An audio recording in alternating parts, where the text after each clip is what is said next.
Assalamualaikum warahmatullahi wabarakatuh. Kami dari kelompok 8 akan mempresentasikan hasil kerja kelompok kami mengenai studi literatur kawasan konservasi Taman Nasional Komodo. Kami di sini beranggotakan 3. Ada saya Yusuf Supriyadi, selanjutnya ada teman saya Diana Mulyani, dan juga ada Rika Fitriani. Masing-masing dari kami akan menjelaskan 2 poin. Yang pertama, saya akan menjelaskan mengenai kawasan konservasi dan sejarah kawasan Taman Nasional Komodo. Selanjutnya ada Diana Mulyani akan menjelaskan Taman Nasional Komodo dan zonasi taman.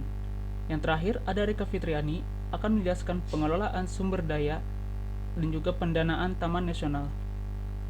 Oke, untuk mempersingkat waktu, marilah langsung saja ke poin pertama yang akan saya bahas, yaitu mengenai kawasan konservasi. Konservasi memiliki arti sebagai melestarikan atau pelestarian, sedangkan kawasan sendiri memiliki arti suatu wilayah, sehingga kawasan konservasi ialah suatu wilayah yang bertujuan untuk melestarikan suatu makhluk hidup, baik itu flora maupun fauna. Biasanya kawasan konservasi ini ditetapkan dan dilindungi oleh pemerintah dengan berbagai macam kriteria yang harus terpenuhi. Kawasan konservasi ini juga merupakan salah satu konsep pembangunan berkelanjutan, karena di dalamnya itu ada suatu upaya pengelolaan sumber daya alam, pengelolaan ekosistemnya, dan juga ada aspek-aspek lain, yaitu ada pengawetan, perlindungan flora dan fauna, dan juga ada pemanfaatan untuk manusianya. Kawasan konservasi sendiri biasanya memiliki 5 ciri-ciri. Yang pertama ada keunikan ekosistem, selanjutnya ada makhluk hidup yang terancam punah, yang ketiga ada keanekaragaman jenis baik flora maupun fauna, yang keempat ada panorama atau ciri geofisik yang memiliki nilai estetik, dan yang terakhir ada fungsi hidroorologi kawasan untuk pengaturan air, erosi, dan juga kesuburan tanah, agar makhluk hidup di dalamnya tidak kesulitan dalam mempertahankan hidupnya. Kawasan konservasi di Indonesia ini salah satunya ialah Taman Nasional Komodo. Selanjutnya, kita masuk ke sejarah kawasan Taman Nasional Komodo. Pada awalnya, Taman Nasional Komodo ini tidak dikenal oleh banyak orang.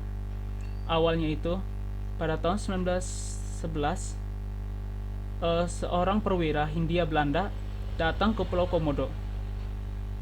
Beliau menulis sebuah laporan yang pada akhirnya tahun 1912 laporan tersebut dibaca oleh salah seorang pengurus museum, kalau tidak salah namanya Pak Owens. Laporan tersebut dibaca sehingga beliau mengetahui ada satwa yang bernama komodo di sana. Dan satwa tersebut akhirnya diberi nama Varanus komodoensis, yang sekarang kita kenal dengan nama ilmiah dari hewan komodo. Oh ya, tak lupa juga perwira Hindia Belanda tersebut bernama Van Hensbroek. Maaf kalau salah mengeja. Selanjutnya, pada tahun yang sama, yaitu tahun 1912, Sultan Bima mengeluarkan keputusan untuk melindungi satwa tersebut, yaitu satwa komodo, agar tidak terancam punah. Pada tahun 1938, Presiden Flores mengeluarkan suatu keputusan untuk pembentukan suaka marga satwa, namun bukan untuk Pulau Komodo, tapi untuk pulau di sekitarnya, yaitu Pulau Rika dan juga Pulau Pudar. Namun pada tahun 1965, Presiden Flores kembali mengeluarkan suatu keputusan tentang pembentukan suatu marga satwa, dan untuk ini pembentukannya itu untuk Pulau Komodo. Selanjutnya, pada tahun 1977, UNESCO menetapkan kawasan tersebut ditetapkan sebagai cagar biosfer. Sehingga pada tahun 6 Maret 1980, Menteri Pertanian mengeluarkan surat pernyataan bahwa kedua suaka marga satwa, baik itu Pulau Rika dan Pudar maupun Pulau Komodo, itu disatukan. Sehingga ketika disatukan, namanya pun diubah menjadi Taman Nasional Komodo. Itulah awal pembentukan Taman Nasional Komodo. Selanjutnya, pada tahun 1991, UCN menetapkan kawasan Taman Nasional Komodo ini sebagai situs warisan alam dunia karena di dalamnya ada hewan purba yang masih hidup, salah satu kadal terbesar di dunia, yaitu komodo.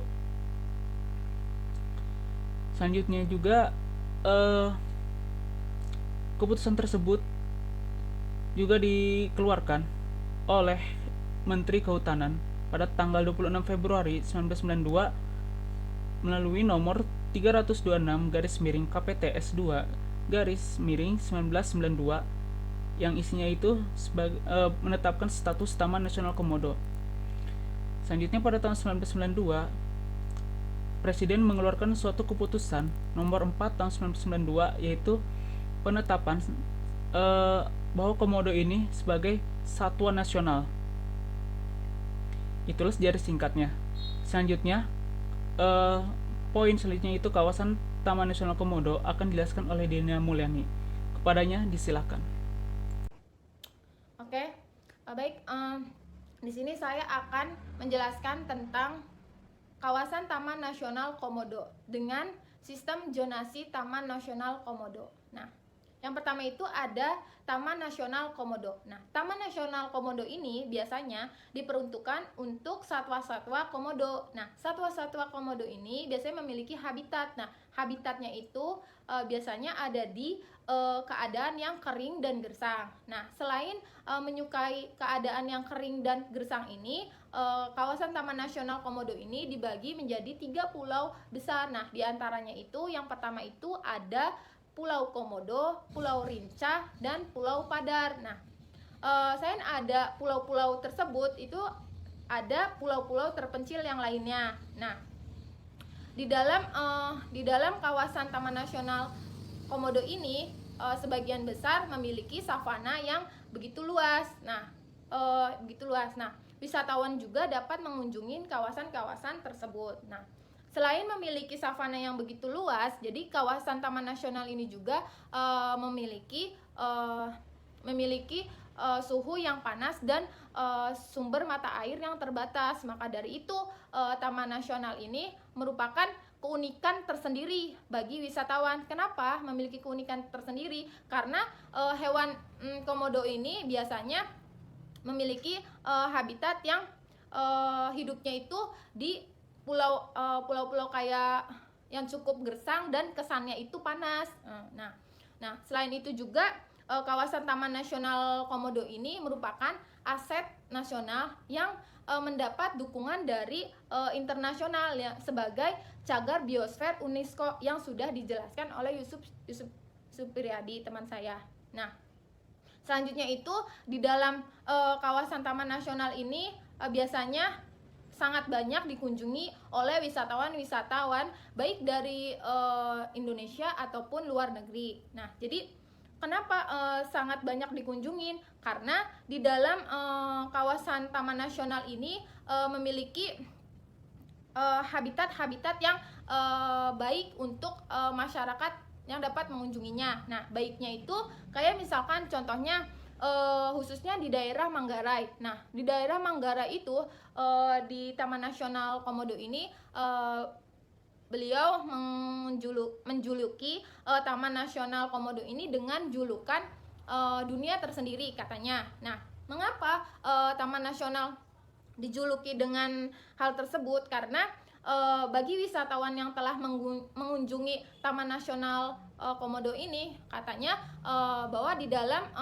Taman Nasional ini terdapat komodo yang sedang mandi di bawah terik matahari. Nah, terik mataharinya itu tepatnya di Pulau Flores. Nah, itu suatu keunikan bagi wisatawan yang telah mengunjunginya, karena keunikannya karena memiliki pengalaman tersendiri bagi wisatawan yang telah mengunjunginya katanya. Nah, selain itu juga Taman Nasional ini memiliki habitat yang cukup panas ya untuk dikunjunginya, karena hewan-hewan seperti komodo ini senang hidup di dalam habitat seperti itu katanya. Nah, untuk memperoleh pengelolaan kawasan Taman Nasional Komodo ini lebih baik di dalamnya itu terdapat beberapa wilayah yang dapat mengidentifikasi zonasi. Nah, zonasinya itu di dalam Taman Nasional ini biasanya didasarkan pada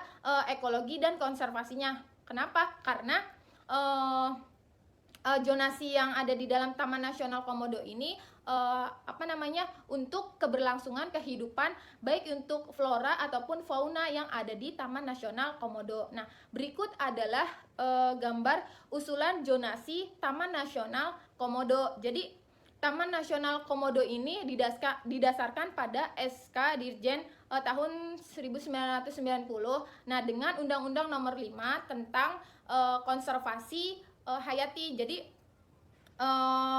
di undang-undang tersebut menyatakan bahwa usulan pembuatan zonasi Taman Nasional Komodo ini dibagi menjadi beberapa tipe. Nah, tipenya itu diantaranya itu ada 7 tipe zona. Nah, diantaranya itu yang pertama itu ada zona inti, yang kedua itu ada zona rimba dengan wisata terbatas, yang ketiga itu ada zona wisatawan, yang keempat itu ada zona pemanfaatan pelagis, yang kelima itu ada zona pemanfaatan tradisional, yang keenam itu ada zona khusus penelitian dan pelatihan, dan yang ketujuh ada zona pemukiman tradisional. Nah, kelompok kami mengambil garis besarnya bahwa di dalam zona-zona tersebut itu memiliki kegiatan-kegiatan yang diizinkan dan dilarang. Nah, jadi kegiatan tersebut itu yang pertama itu ada zona inti, di mana zona inti ini kegiatan yang diizinkan ini hanya berupa 3 kegiatan saja. Nah, diantaranya itu ada kegiatan misalkan contohnya penelitian, pemantauan, dan pemulihan lingkungan, itu yang diperbolehkan untuk zona inti. Nah, sedangkan yang kegiatan yang dilarang itu, nah semua kegiatan yang lain semuanya itu dilarang. Karena apa? Karena yang diizinkan itu hanya 3 kegiatan. Selanjutnya ada zona rimba dengan wisata terbatasnya. Jadi zona rimba dengan wisata terbatas ini memiliki kegiatan yang diizinkan dan kegiatan yang dilarang juga. Nah, kegiatan yang diizinkannya itu apa aja sih? Nah, kegiatan namanya juga kegiatan yang diizinkan, berarti kegiatan yang diizinkan. Nah, artinya dalam zona rimba dengan wisata yang terbatas ini hanya terdapat 1 kegiatan. Nah, diantaranya itu wisata-wisata yang mendapatkan izin dari analisis mengenai dampak lingkungan. Kenapa? Karena dilihat dari zona ini yang begitu zona yang rimba dengan wisata terbatas, karena untuk memenuhi peraturan yang telah ditetapkan, bahwa peraturan tersebut untuk keberlangsungan kehidupan baik itu flora ataupun fauna yang ada di Taman Nasional Komodo ini. Jadi yang hanya diperbolehkan di dalam zona ini itu hanya 1 kegiatan. Nah, 1 kegiatannya itu hanya wisata-wisata yang terbatas yang dapat diizinkan oleh analisis mengenai dampak lingkungan. Nah, sedangkan kegiatan yang dilarangnya itu kegiatan yang semua kegiatan yang lain yang dilarang. Jadi kegiatan apapun yang diadakan di dalam zona rimba dengan wisata terbatas ini dilarang. Kenapa? Karena yang diizinkannya kan hanya wisata yang terbatas dengan disetujui oleh analisis mengenai dampak lingkungan. Nah, selanjutnya itu ada zona pemanfaatan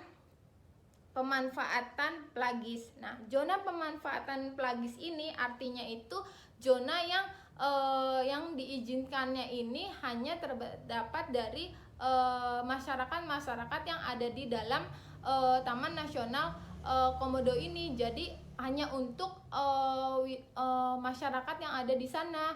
Kenapa? Karena yang dapat mengembangkan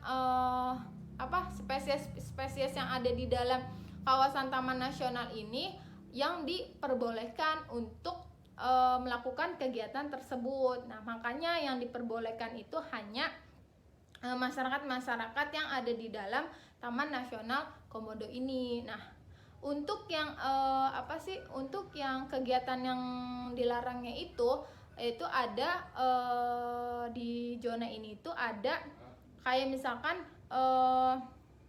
masyarakat pendatang. Nah, masyarakat pendatang itu tidak diperbolehkan untuk melakukan kegiatan, tetapi bisa melakukan kegiatan tetapi dengan atas izin analisis dampak lingkungan. Kembali lagi ke AMDAL, karena kenapa suatu analisis dampak lingkungan ini tuh begitu penting untuk kawasan taman nasional, untuk setiap zonanya, karena akan berpengaruh sekali untuk keberlangsungan kehidupan satwa komodo ini. Yaitu ada zona wisata, di mana zona wisata ini pun memiliki kegiatan yang diizinkan dan kegiatan yang dilarang. Nah, kegiatan yang diizinkannya apa aja sih? Nah, namanya juga zona wisata, berarti wisata-wisata yang diperbolehkan dalam analisis mengenai dampak lingkungan.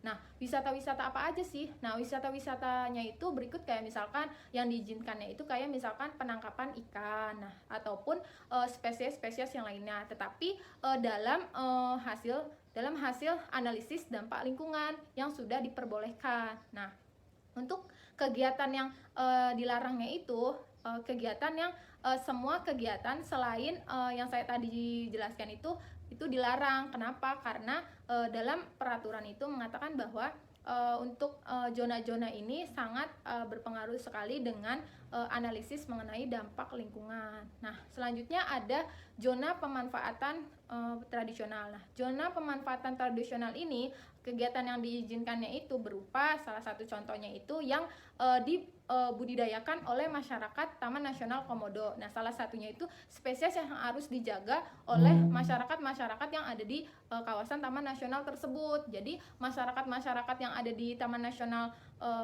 Komodo ini harus menjaga spesies-spesies yang ada di sana gitu, seperti kayak membudidayakannya dan memeliharanya. Nah, untuk kegiatan yang dilarangnya itu kegiatan yang masyarakat yang bukan dari daerahnya. Nah, daerahnya itu maksudnya itu kayak misalkan pendatang. Nah, pendatang itu kayak mau membudidayakan. Nah, itu tuh tidak diperbolehkan di dalam zona tersebut. Mengapa? Karena keberlangsungan dari spesies komodo ini sangat penting dalam analisis mengenai dampak lingkungan. Nah, selanjutnya itu ada zona khusus pelatihan dan penelitian. Sama seperti zona penelitian dan pelatihan, di mana zona ini pun memiliki kegiatan yang diizinkan dan kegiatan yang tidak diperbolehkan. Nah, kegiatan apa aja sih yang diizinkan itu? Nah, kegiatan yang diizinkannya itu kayak misalkan berupa kegiatan-kegiatan penelitian. Nah, salah satunya itu contohnya kayak misalkan kita pada saat kuliah lapangan. Nah, kuliah lapangan itu diperbolehkan dalam zona tersebut. Mengapa? Karena tujuannya hanya untuk meneliti dari spesies-spesies yang ada di dalam kawasan tersebut. Nah, apa sih kegiatan yang dilarang dalam zona tersebut itu? Nah, kegiatan yang kayak misalkan kegiatan kita menangkap spesies yang tidak diperbolehkan. Misalkan salah satunya kita membawa spesies di dalam kawasan tersebut. Nah, itu tidak diperbolehkan atau dilarang di dalam zona tersebut. Itu yang terakhir itu ada zona pemukiman tradisional. Nah, zona pemukiman tradisional ini pun memiliki kegiatan yang diizinkan dan kegiatan yang dilarang. Nah, kegiatan yang diizinkannya apa aja sih? Nah, kegiatan yang diizinkannya itu misalkan salah satu contohnya kayak misalkan pemeliharaan, misalkan membudidaya, itu yang diperbolehkan dalam kegiatan tersebut. Yang berupa kayak misalkan masyarakat di dalam kawasan Taman Nasional Komodo ini yang membudidayakannya. Tetapi untuk kayak masyarakat luar untuk membudidayakan itu dilarang, karena untuk untuk membudidayakan spesies-spesies itu hanya di dalam kawasan Taman Nasional Komodo. Jadi untuk kegiatan yang diizinkannya itu hanya kayak misalkan pemeliharaan. Nah, pemeliharaannya untuk yang masyarakat luar itu boleh untuk memelihara, tetapi atas izin analisis mengenai dampak lingkungan itu. Nah, baru diperbolehkan untuk memelihara spesies-spesies tersebut. Nah, kegiatan apa aja sih yang dilarang? Nah, kegiatannya itu banyak ya, kayak misalkan salah satunya kayak misalkan dari pendatang. Nah, pendatang itu kan mau membudidayakan. Nah, itu tuh harus melalui tahap perizinan analisis dampak lingkungan gitu. Nah, analisis dampak lingkungan ini berpengaruh sekali untuk semua zona. Nah, baik dari zona 1 sampai zona ke-7. Nah, Jadi analisis dampak lingkungan ini mempengaruhi keberlangsungan kehidupan flora ataupun fauna yang ada di Taman Nasional Komodo ini gitu. Nah, materi selanjutnya akan dijelaskan oleh terima kasih untuk pemaparan saya. Oke, saya Rika Fitriani. Di sini saya akan menjelaskan tentang pengelolaan dan pendanaan kawasan Taman Nasional Komodo. Dari penjelasan sebelumnya mengenai zonasi, telah dijelaskan bahwa kawasan Taman Nasional Komodo ini terbagi wilayahnya menjadi beberapa zonasi. Hal ini dibuat agar proses pengaturan ruang dalam Taman Nasional menjadi zona-zona agar mudahnya diidentifikasi atau dilakukannya pengecekan. Selain itu, terbaginya zonasi ini ternyata merupakan salah satu upaya untuk mempermudah dalam proses pengelolaan wilayah. Pengelolaan sumber daya alam kawasan Taman Nasional Komodo di sini terbagi menjadi dua. Yang pertama ada pengelolaan bersama dengan pemerintah setempat dan masyarakat lokal. Yang kedua ada pengelolaan secara adaptif. Baik, yang pertama ada pengelolaan bersama dengan pemerintah setempat dan masyarakat lokal. Perlu diketahui bahwa Taman Nasional Komodo di sini mempunyai beberapa komponen, yaitu ada darat, ada laut, dan juga ada pantai. Maka dari itu diperlukannya keterlibatan banyak departemen dan instansi pemerintah serta masyarakat lokal, sehingga sistem koordinasi semua instansi yang terkait memungkinkan integrasi pengelolaan ekosistem dapat berjalan dengan baik. Hubungan antara kawasan lindung, pemerintah setempat, dan masyarakat lokal ternyata merupakan faktor kunci untuk terjalinnya konservasi jangka panjang pada habitat dan sumber daya alam. Pemerintah dan masyarakat lokal merupakan salah satu cara efektif dalam melakukan pengelolaan bersama. Mengapa? Karena pemerintah dapat memberikan informasi kepada masyarakat serta mengasah keterampilan untuk memutuskan suatu masalah mengenai perubahan lingkungan. Pemerintah dan masyarakat perlu mengetahui informasi-informasi terkait kawasan lindung dan menyadari dampak lingkungan kegiatan-kegiatan yang melibatkan masyarakat setempat. Sistem pengelolaan bersama di sini harus melibatkan dengan pemerintah daerah yang bertanggung jawab atas kota-kota sekitar. Nah, kota-kota sekitar pada daerah kawasan Taman Nasional Komodo di sini ada Labuan Bajo, ada Sepa, dan juga ada Bima, yang dimana dapat berfungsi sebagai pangkalan terdekat bagi arus pengunjung ke Taman Nasional. Dan untuk memastikan pengelolaan Taman Nasional Komodo di sini dapat berjalan dengan baik dan efektif, perlu dilakukannya swastanisasi fungsi-fungsi tertentu. Contohnya itu seperti pengelolaan wisata, sehingga dapat membantu penyediaan sumber daya untuk melaksanakan semua kegiatan pengelolaan yang diperlukan dan menjamin tingkat profesionalisme kinerja. Baik, yang kedua ada pengelolaan secara adaptif. Pengelolaan adaptif ini merupakan pengelolaan atau penyesuaian yang dilakukan secara terus-menerus antar badan pengelola yang tergabung dengan pengelola kolaboratif Taman Nasional. Pencapaian tujuan pengelolaan ini ternyata dipengaruhi oleh sosial masyarakat, ada tipe pengolahan lahan, ada pemanfaatan hasil hutan sekitar, serta penyesuaian kepentingan antar pengelola dengan lembaga yang mendukung. Kemudian dalam pengelolaan adaptif ini, adanya kegiatan pemantauan yang dilakukan di dalam Taman Nasional. Kegiatan ini bertujuan untuk memasukkan data yang diperlukan dalam proses evaluasi efektivitas tindakan pengelolaan dan untuk mengambil langkah-langkah penyesuaian peraturan atau strategi pengelolaan.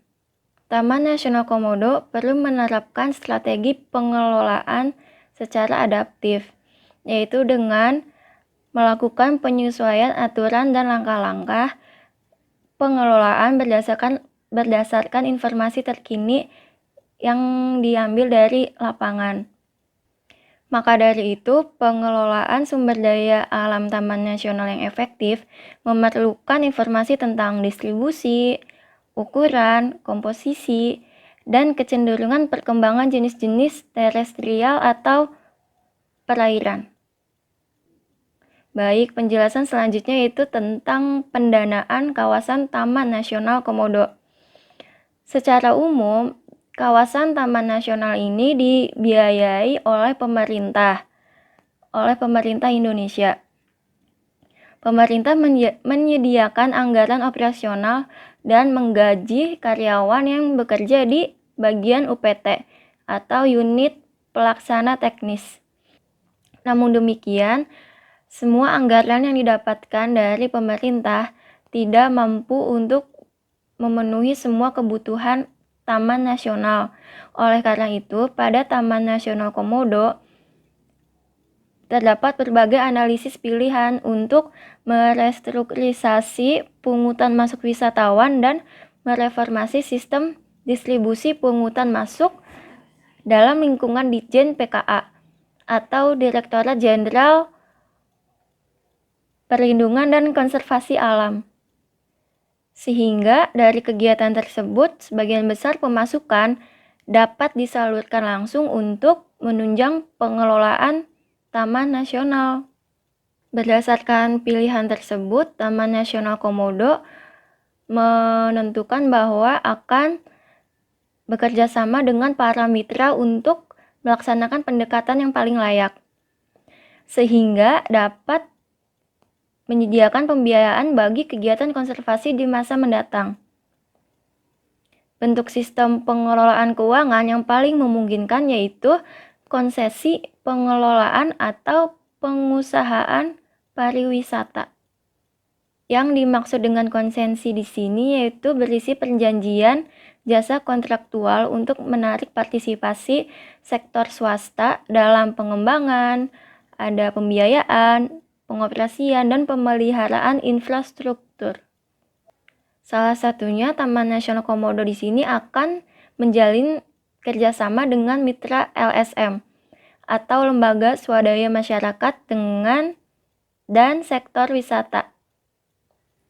Maka Taman Nasional akan berupaya menswastakan fungsi pengelolaan pariwisata di Taman Nasional Komodo ini, di mana hak pengusahaan wisata tersebut akan bertanggung jawab atas pengelolaan keuangan, investasi untuk infrastruktur, dan melakukan berbagai perbaikan fasilitas Taman Nasional. Ternyata kinerja dari proses konsesi ini perlu dikaji secara berkala oleh sebuah tim evaluasi yang terdiri dari PKA, ada auditor keuangan publik, dan ada organisasi internasional seperti UCN atau UNESCO. Kegiatan evaluasi ini untuk memastikan dipatuhinya perjanjian, konsesi, dan perencanaan pengelolaan, serta dipatuhinya tolak ukur konservasi biodiversitas. Keberhasilan ekonomi sektor pariwisata akan sangat tergantung pada pemeliharaan kualitas lingkungan. Adapun upaya untuk memenuhi peningkatan wisata yang diproyeksikan, yaitu setiap pengembangan harus sesuai dengan lingkungan sekitar. Sebuah analisis dampak lingkungan termasuk analisis daya dukung wisata harus diselesaikan sebelum pengembangan infrastruktur atau fasilitas yang dapat dimulai. Pengembangan wisata harus sesuai dengan laporan AMDAL, yaitu analisis mengenai dampak lingkungan, dan harus adanya pembatasan pengembangan infrastruktur tersebut. Sekian penjelasan mengenai sistem pengelolaan dan pendanaan kawasan Taman Nasional Komodo dari sumber yang kelompok kami dapatkan. Kurang lebihnya mohon maaf. Wassalamualaikum warahmatullahi wabarakatuh.